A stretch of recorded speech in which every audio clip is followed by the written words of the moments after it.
Good morning সবাইকে। কালকে সারা রাত স্নো স্টর্ম হয়েছে আমাদের এখানে, তারপরে সকালবেলা ঘুম থেকে উঠে দেখি এই অবস্থা। অ্যাপার্টমেন্টের লোকরা আমাদের সামনের এই জায়গাটা একটু ক্লিন করে দিয়েছে, বাট স্টিল অনেক স্নো। আমাদের টেবিল চেয়ার সব ভরে গেছে।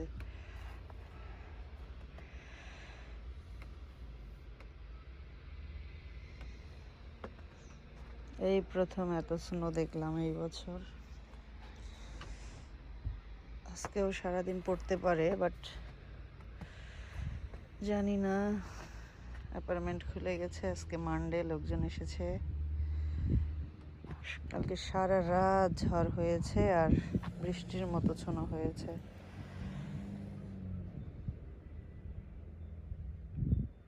এত ক্লিন করার পরও এত পরিমাণে, এখানে বোঝা যায় প্রায় 10 ইঞ্চি, এদিকে 10 ইঞ্চি, সব সাদা সাদা।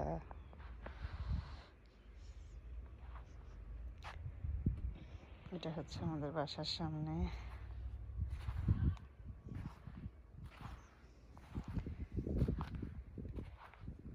অনেকদিন পরে স্নো দেখলাম, মজাই লাগছে।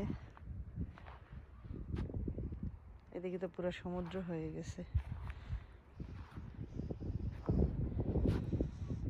ইচ্ছা করে এগুলোর মধ্যে লাফালাফি করি, বাট ঠান্ডা, খুবই ঠান্ডা।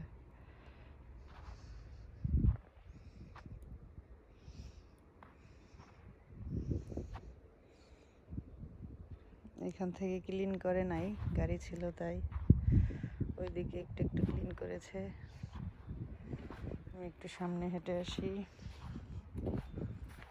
সব জায়গাতেই একই অবস্থা।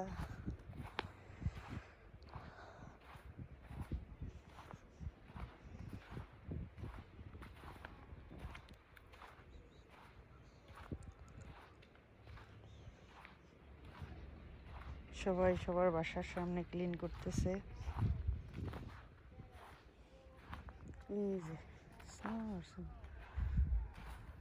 এখানে ক্লিন করে উঁচু করে রেখে গেছে, আর ফাঁকা জায়গাগুলো পুরো সমুদ্র হয়ে আছে।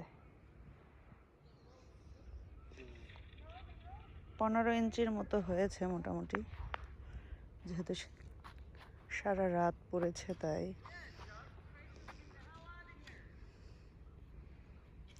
সবাই ক্লিন করার কাজে ব্যস্ত।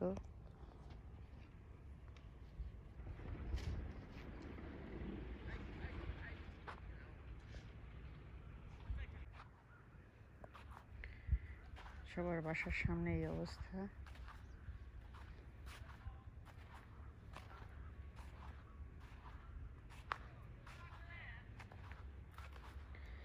এগুলো ক্লিন করা হয়েছে, এখন একটু পরে লবণ দিয়ে দিবে, তাইলে হয়তো পথটা ক্লিয়ার হয়ে যাবে। পাখি বেরিয়েছে খাবারের সন্ধানে, তারা ডাকাডাকি করতেছে আকাশে।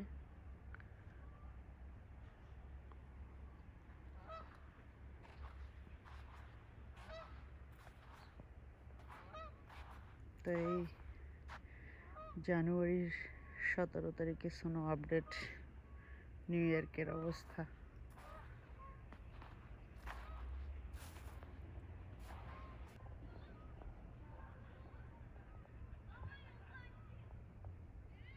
সবাই খুব এনজয় করতেছে, প্রথম যেহেতু এত স্নো তাই।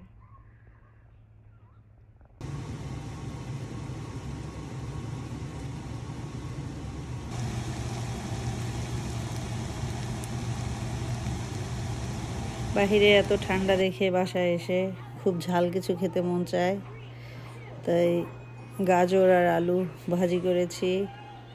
আর এখানে লাল ব্রেড ছিল প্যাকেটে, ওগুলো ভেজেছি, চা করেছি আর ডিম সেদ্ধ করেছি। এটা দিয়ে এখন ব্রেকফাস্ট করব সকাল সকাল।